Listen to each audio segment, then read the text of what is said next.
It was a cold spring morning in London, on April 20 honest, 1926. Birds had just begun to wake the grey skies of Britain. The streets of Mayfair, in central London, still wet from the night's drizzle, were silent. Inside a modest townhouse on Bruton Street, a baby girl was born not into the throne, but into quiet royalty. Her name? Elizabeth Alexandra Mary Windsor. Not yet a queen, not yet history, just a small, blinking soul wrapped in white linen, held tightly in her mother's arms. Her father, Prince Albert, known as the Duke of York, was shy, thoughtful, and not at all prepared to be king. He had a stutter. He hated the spotlight. He preferred gardens over crowds. And yet, destiny would find him. Her mother, Lady Elizabeth Bowes-Lyon, was warm and kind, often smiling, always graceful. She adored her baby girl. The family was not at the very top of royal succession. No one knew that this tiny girl would one day become the longest reigning monarch in British history. She wasn't raised in palaces with marble halls or diamond crowns. Instead, she grew up with her little sister Margaret, giggling in the garden, playing with corgis, and taking long walks under English skies. Her family called her Lilibet because that's how she pronounced her own name as a child. She loved horses. She adored dogs. She was careful, quiet, and observant. Never wild. Always calm. Even as a little girl, she carried something still, like a quiet strength. At age 6, something began to change. Her uncle, King Edward VIII, shocked the nation. He gave up the crown to marry a woman named Wallis Simpson, an American divorcee. This meant that Elizabeth's shy father, Prince Albert, suddenly became King George VI. And just like that, Elizabeth became the heir presumptive. She was only 10 years old. Can you imagine that? One day, playing with your dog in the garden. The next, your father is the King of England.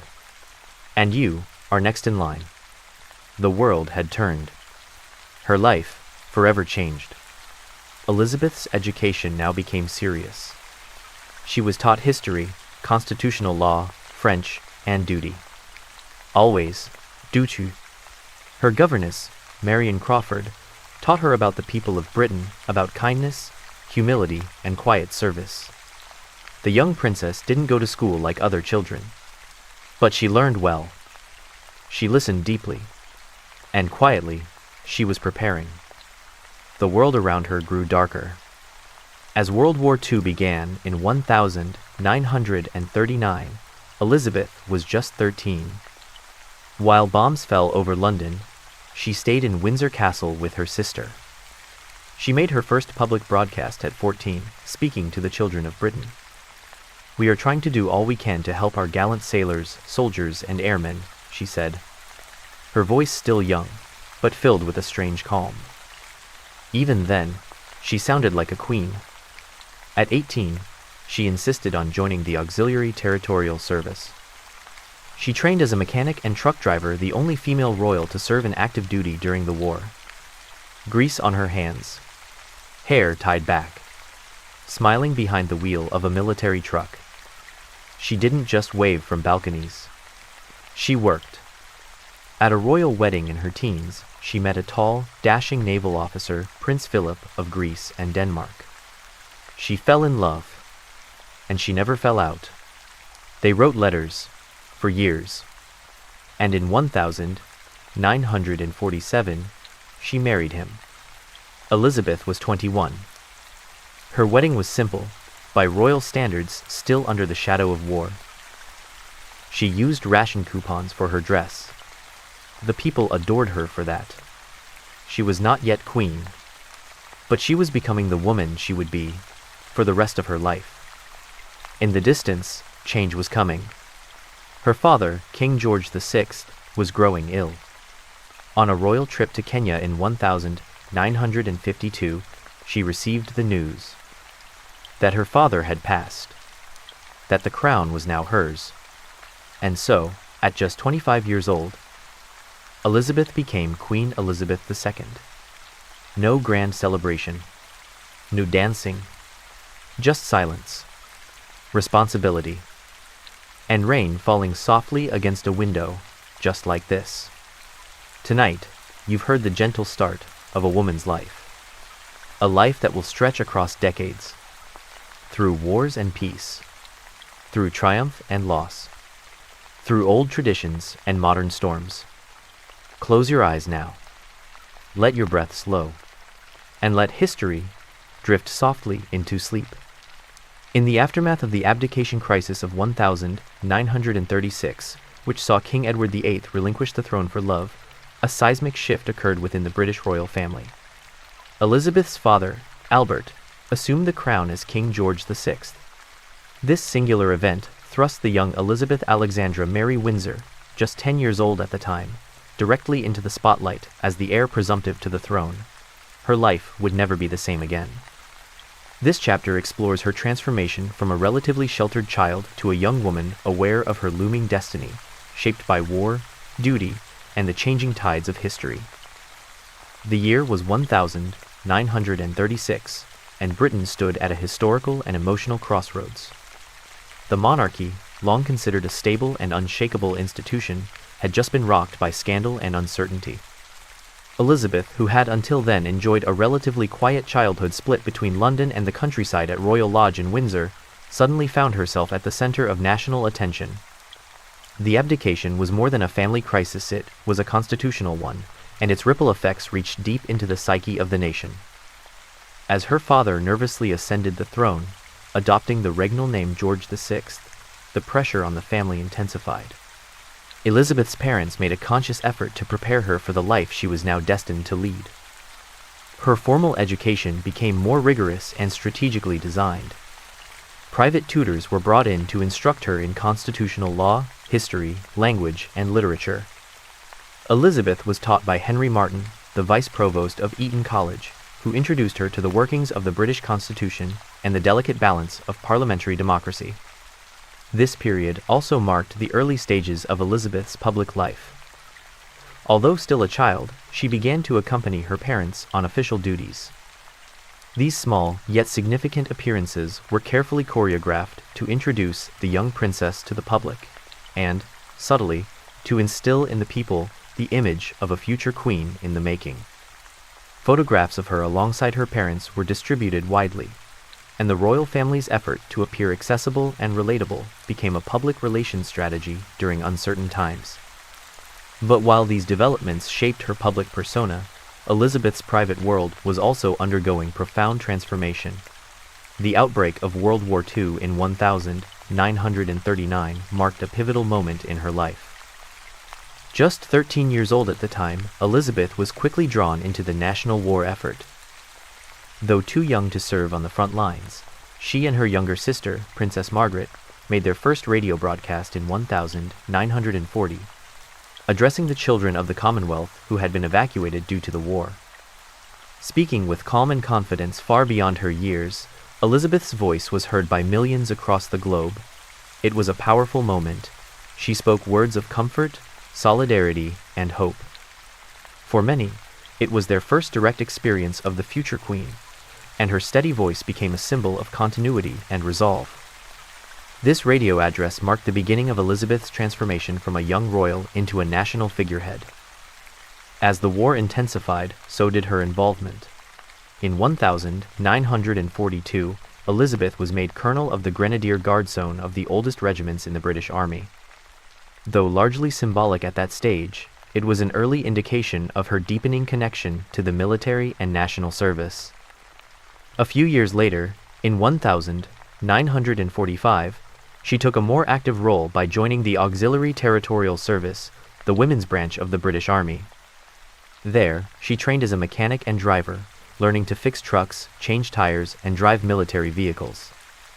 This chapter in Elizabeth's life was groundbreaking. She was the first female member of the royal family to serve in the armed forces full-time. It was a deliberate and powerful statement. The future queen was not above duty, nor separate from the hardships of her people. She rolled up her sleeves, donned a uniform, and worked alongside other young women during one of the darkest periods in modern history. Yet, even amidst war and duty, Elizabeth managed to maintain aspects of her youth. She and Princess Margaret lived much of the war at Windsor Castle, shielded from the Blitz that ravaged London. The sisters put on pantomimes at Christmas to lift the spirits of staff and soldiers stationed at the castle. These performances, often involving costumes and stage props, were both a creative outlet and a morale booster, a rare moment of levity in otherwise grim times. During the war, she also began corresponding with Prince Philip of Greece and Denmark, a naval officer serving in the Royal Navy. Though distant cousins, their bond deepened over time through letters and occasional meetings. Philip was dashing, energetic, and carried a slightly rebellious streak, qualities that intrigued Elizabeth. Their connection would later evolve into a courtship, and eventually, a lifelong partnership that would shape the monarchy for decades. By the end of World War II in 1945, Elizabeth was no longer just the young girl who had once clutched her mother's hand during royal tours. She had emerged as a resilient, confident, and dutiful young woman. Her wartime service, public appearances, and steady comportment had already won her admiration across Britain and beyond. Her presence on the balcony of Buckingham Palace on VE Day, dressed in her military uniform, was symbolic of visual declaration that the monarchy was both modern and involved in the life of the nation. This chapter in Elizabeth's life was not just about preparation, it was about transformation. The girl who had once lived in the quiet shade of palace gardens was now firmly planted in the light of public duty. Her education had expanded beyond textbooks into real-world experience. Her understanding of leadership was no longer theoretical. It had been forged in the crucible of war. As Britain emerged from the rubble of the Second World War, so too did Elizabeth emerge from childhood into womanhood. The stage was now set for the next phase of her life, the transition from heir presumptive to queen-in-waiting. But as we shall see in the next chapter, this transition would not be without its challenges, nor its moments of personal and political complexity. For now, the world watched with cautious optimism as the young princess, shaped by adversity and strengthened by duty, prepared to one day carry the weight of a crown and the hopes of a nation. It was the morning of June 2, 1953, a day steeped in rain and regal reverence. The city of London, often gray with drizzle, was suddenly drenched in something different that morning: anticipation. Crowds had been gathering since before dawn, huddled under umbrellas and holding newspapers above their heads as they leaned against barricades along the Mall, leading toward Westminster Abbey. The world was watching through cameras and radios as a young queen, only 27 years old, prepared to step into the full weight of the British crown. The coronation of Queen Elizabeth II wasn't just a royal formality.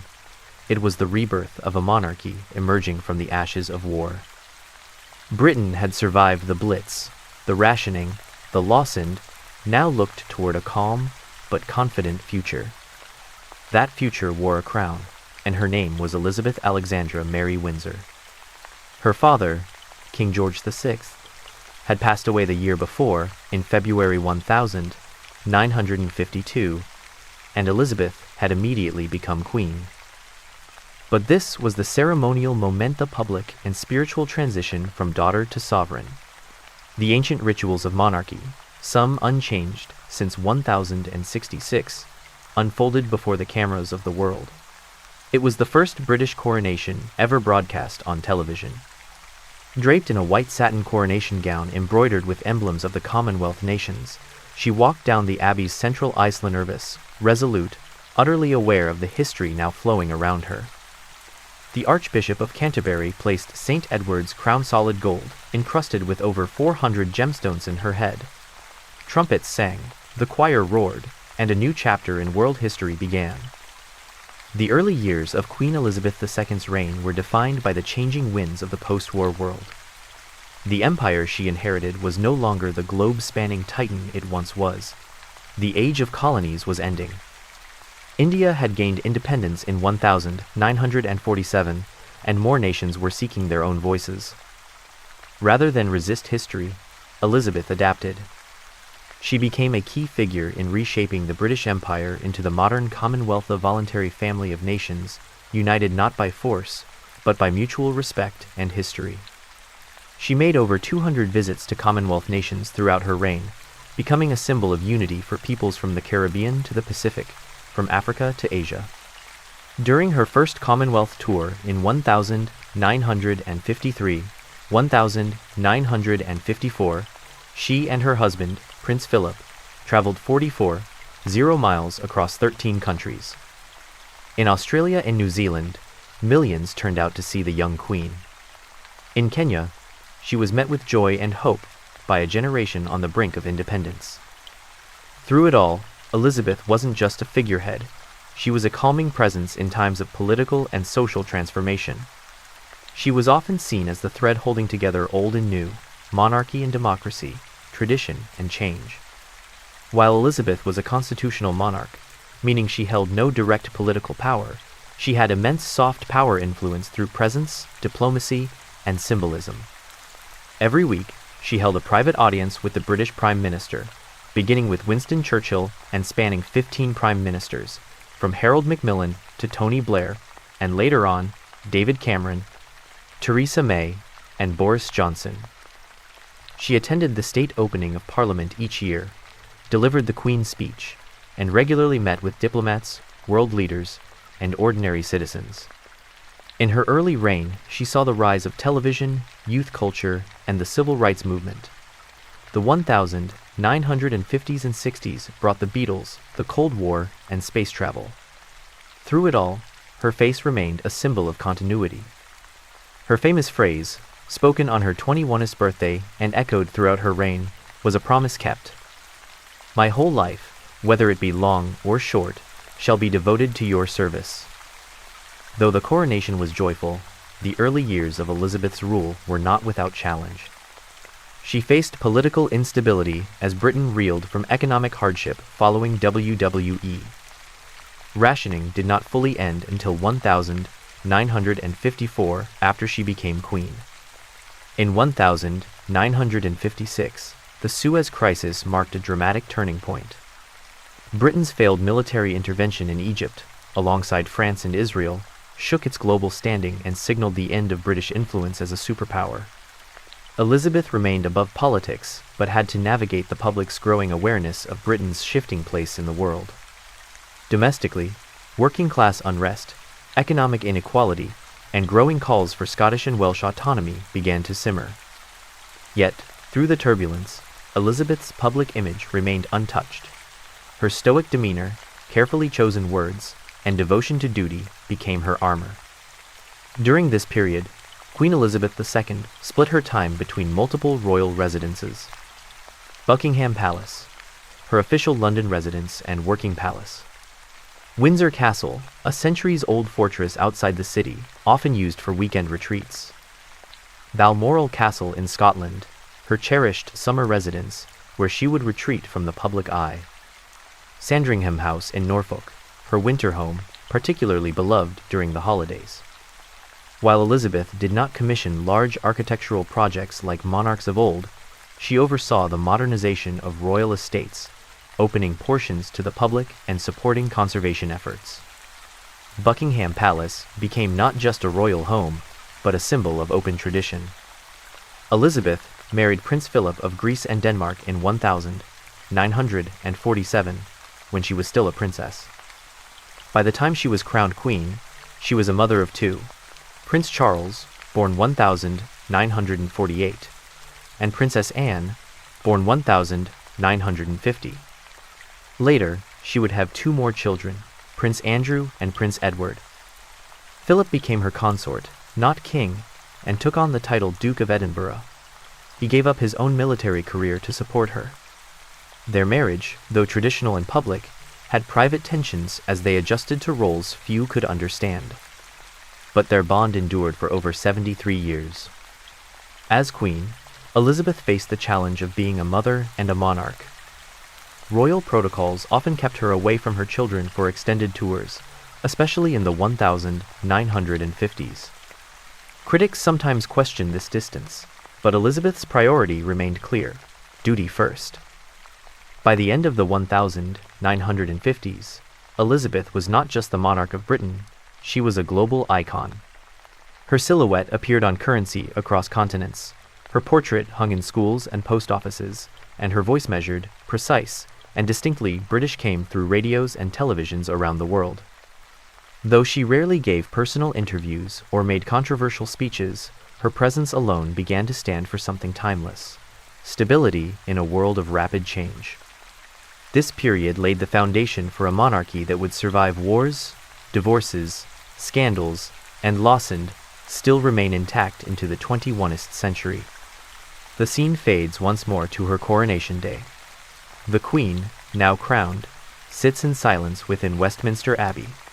A golden glow surrounds her, as trumpets echo in the distance. She lowers her eyes not in submission, but in thought. Her reign has just begun.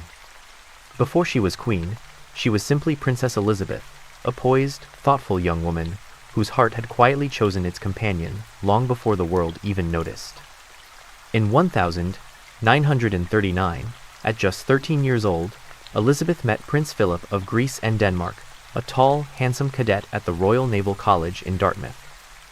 Though both were distant cousins through Queen Victoria, their lives had taken very different paths. Philip, exiled from Greece as a child, had grown up with little stability, moving between relatives in Germany, France, and England.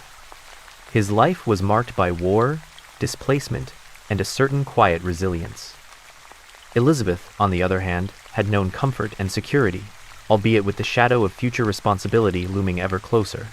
But when she saw Philip, something stirred in her. She was smitten, and unlike the typical infatuations of a teenage princess, this feeling would endure. Their courtship was mostly through letters during the Second World War. Philip served bravely in the Royal Navy, and Elizabeth, growing into adulthood, never wavered in her affection for him. By the time the war ended, she had made up her mind. Philip was the one. In July 1947, the engagement of Princess Elizabeth and Philip Mountbatten, he adopted his maternal grandfather's surname, was officially announced.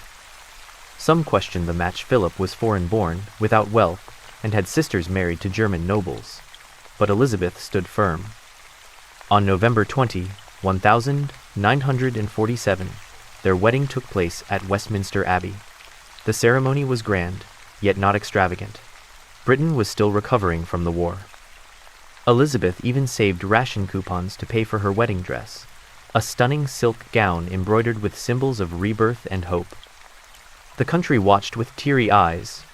The marriage represented more than love. It was a beacon of continuity, tradition, and hope for a better future. The young couple honeymooned at Broadlands in Hampshire, and then at Birkhall in Scotland, away from the public gaze, wrapped in the simplicity of their affection. It was one of the few moments of peace they'd ever truly share in private. Philip was granted the title of Duke of Edinburgh. The couple moved into Clarence House in London. For a few years, they lived a relatively normal life. Elizabeth focused on royal duties, while Philip continued his naval career. In 1950, he was posted to Malta, and for a brief, shining time, they lived like any other military family. Elizabeth cherished that period. No crowds, no cameras, no public scrutiny. She drove herself to the market, went to the beach, and even attended local dances. But such freedom was not destined to last. Together, Elizabeth and Philip had 4 children. Charles B. 1948, heir apparent, Prince of Wales. Anne B. 1950, Princess Royal, known for her strength and independence. Andrew B. 1960, Duke of York. Edward B. 1964, Earl of Wessex. Each child arrived at a very different stage of Elizabeth's life. Charles and Anne were born before she became queen, Andrew and Edward after. Charles was born at Buckingham Palace just a year after the wedding. From the start, he was shy, sensitive, and deeply intellectual. Elizabeth, still in her 20s, was a devoted but often distant mother due to her royal duties. Philip, more traditional, took a firmer hand in the children's upbringing. Anne, bold and practical, shared many traits with her father. She loved horses, outdoor pursuits, and often showed a stubborn streak, a royal trait in its own right. When Andrew was born, Elizabeth was already queen. With more experience and slightly more stability in her reign, she became more involved in her third and fourth children's early years. Edward, the youngest, was said to be the most quietly loyal and reserved. As a family, the Windsors often appeared formal in public. Yet in private, there were moments of warmth. Board games, barbecues at Balmoral, and long countryside walks. Philip played the role of a strong but teasing father. Elizabeth often played the calm mediator, balancing the weight of the crown with the responsibilities of motherhood. But their marriage wasn't without strain. Philip, used to command and independence, struggled at times with his new role, always walking a step behind, never truly his own master. He gave up his naval career for Elizabeth. At court, some senior members looked down on him as an outsider. Still, he carved out a role for himself, founding the Duke of Edinburgh Award, supporting science and conservation, and standing beside Elizabeth for 70 years. Elizabeth often said Philip was her strength and stay. Their relationship was not one of flamboyant romance, but of deep partnership marked by shared duty, enduring affection, and mutual respect. They faced crises together, scandals, political shifts, and wars. Through it all, Philip never sought the spotlight. He preferred quiet strength behind the Queen, occasionally offering dry wit or sharp advice. In public, they rarely showed emotion. But on private cameras, now part of royal documentaries, one could see the glances, the gentle touches, the inside jokes. It was a love born of service, tested by power, and cemented by time. By the 1960s and 70s, public expectations of the royal family changed. The monarchy had to modernize. Elizabeth allowed cameras into their home for the 1969 documentary Royal Family, showing the Queen cooking breakfast, Philip barbecuing, and Charles playing the cello. It was an attempt to make them relatable. While it worked briefly, it also pierced the mystique. Critics began questioning royal expenses, relevance, and traditions. Elizabeth adapted, slowly but surely. She allowed more public access, supported younger royals in marrying commoners, and opened the monarchy to modernization. But always, she retained a core sense of duty, balance, and privacy. As time moved on, Elizabeth and Philip's bond only grew. In 2017, they celebrated their 70th wedding anniversary, the first British monarch and consort to do so. But in April 2021, Prince Philip passed away at the age of 99. His death left the Queen visibly shaken. For the first time in decades, she stood alone at public events. At his funeral, she sat quietly masked, isolated, and bowed in grief. The nation saw a widow, not a queen, and mourned with her. The story of Queen Elizabeth II's marriage is not one of drama or grandeur, but of quiet strength. It was in the still moments, the shared glances, the private walks, the unwavering loyalty that their love truly shone. As the world watched her rule a vast empire, it was within the walls of her home that her real kingdom resided. Her husband, her children, her family. And as she would later reflect, "He has been my strength and stay all these years." As the night deepens, may your dreams find peace in these echoes of devotion of a queen who ruled not just with a crown, but with a heart quietly shared with one man. Close your eyes now. The story will continue. On the early morning of February 6, 1952, Princess Elizabeth was in Kenya on a royal tour, representing her ailing father, King George VI. She and Prince Philip had spent the night at the Treetops Hotel, suspended in the branches of a giant fig tree, watching elephants wander below. It was there, above the African wilderness, that the message arrived. Her father had died in his sleep. Without fanfare, without ceremony, Elizabeth became Queen Elizabeth II. The moment was quiet. There were no trumpets, no roars of celebration, only the weight of duty settling softly on her shoulders. She was just 25 years old. As author Philip Ziegler wrote, She went up a tree, a princess, and came down a queen. When Elizabeth returned to London, a nation in mourning awaited her. Gone was the young girl who had shared laughter with her father. Now stood a solemn, composed queen, dressed in black, ready to lead an empire. The coronation took place more than a year later on June 20, 1953, at Westminster Abbey.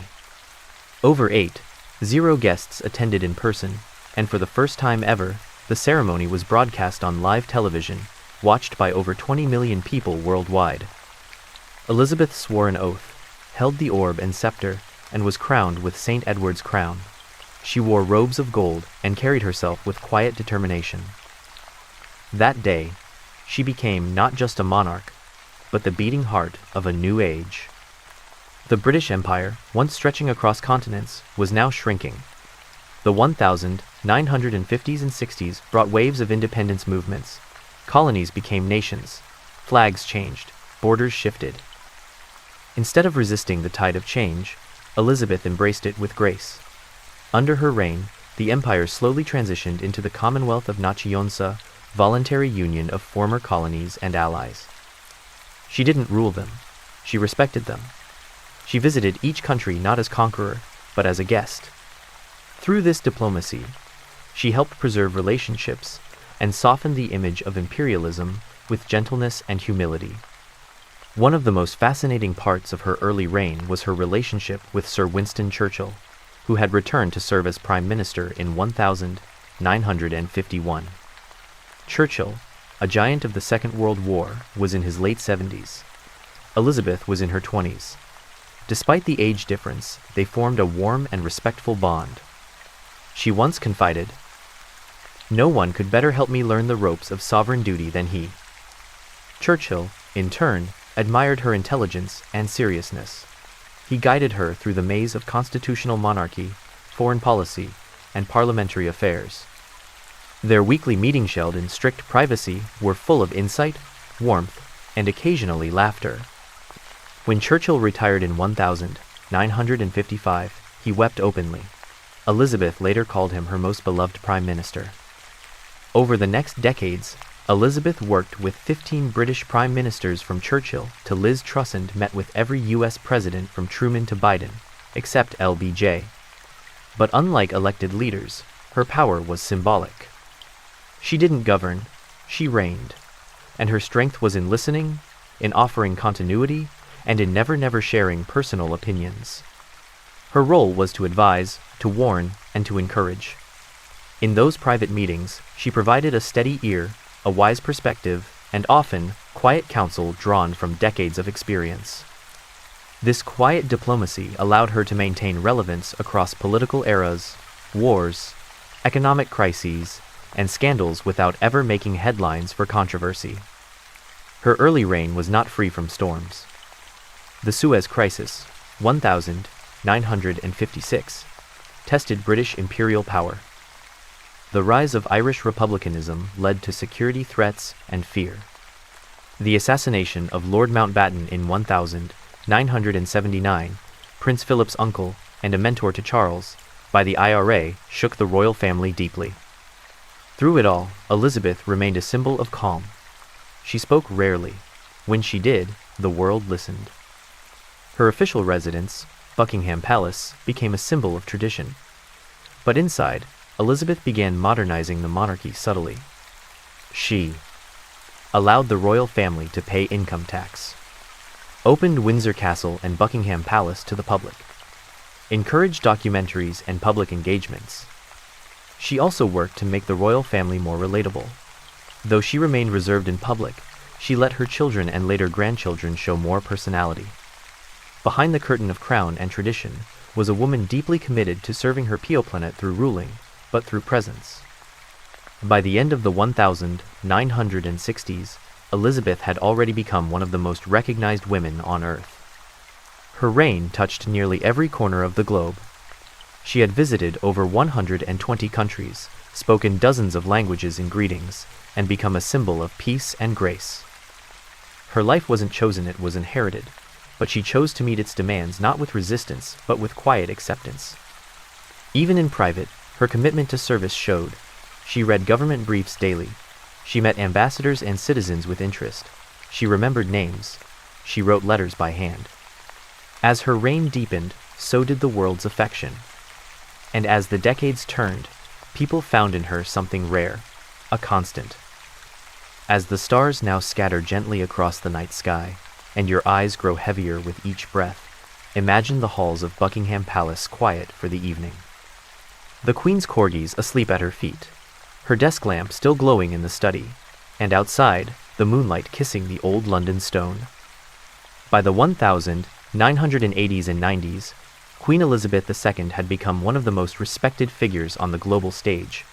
But behind palace walls, cracks were forming within the House of Windsor.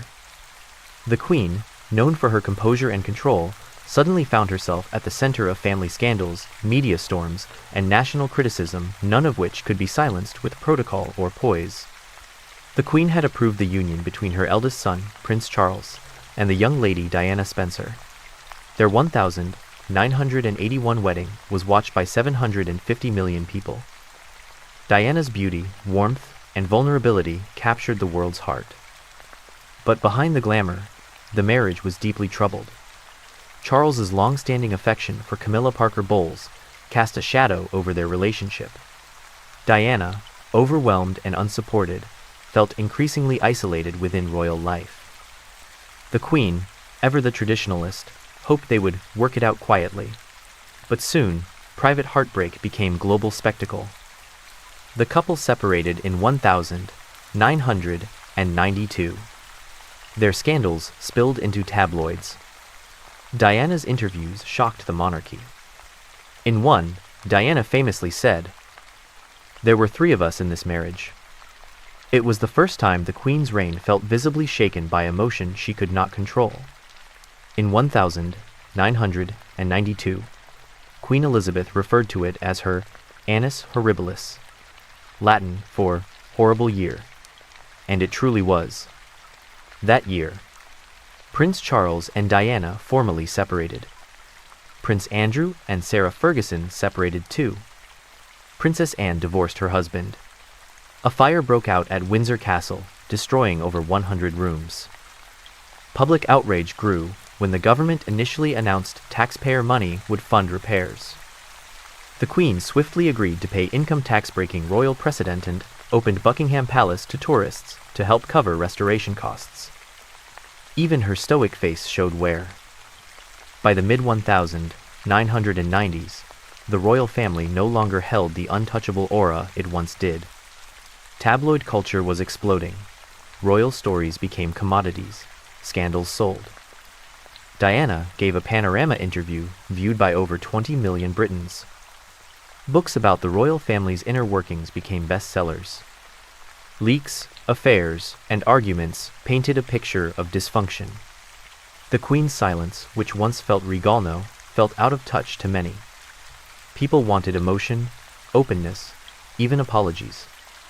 The monarchy appeared stiff, outdated, and cold to a generation raised on televised emotion. On August 31, 1997, Princess Diana died in a tragic car crash in Paris. The world stopped. Outside Buckingham Palace, thousands gathered, laying flowers. But the Queen at Balmoral with her grandchildren remained silent. There was no flag at half-mast, no statement, no public appearance. Public grief turned into public anger. Headlines read, "Where is our Queen? Show us you care." In truth, Elizabeth had stayed in Scotland to comfort William and Harry, shielding them from the storm. But to the public, her silence felt cold. Eventually, under mounting pressure, the Queen returned to London. She addressed the nation live, a rare, emotional move. "What I say to you now, as your Queen and as a grandmother, I say from my heart." The moment marked a turning point. She had bent not broken toe modern demands, and in doing so, she softened public resentment. Post-Diana, the Queen and palace advisors reassessed everything. More media-friendly practices were adopted.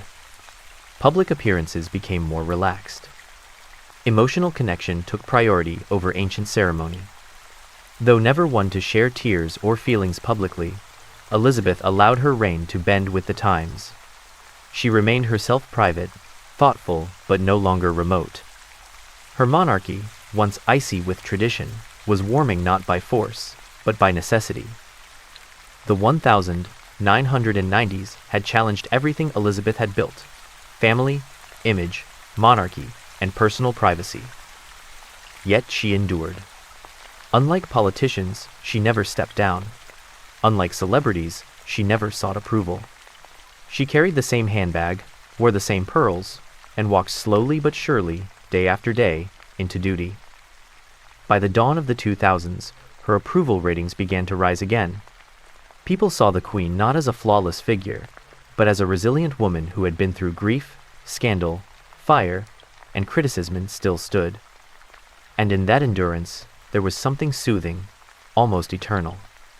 Now, as the night deepens and your mind softens into stillness, picture the Queen walking alone through the quiet halls of Windsor Castle, the weight of memories on her shoulders, yet her step still steady. She has seen empires fade, children fall, and love lost. But in silence, she remained the anchor. So close your eyes now, and rest in the calm of that quiet strength.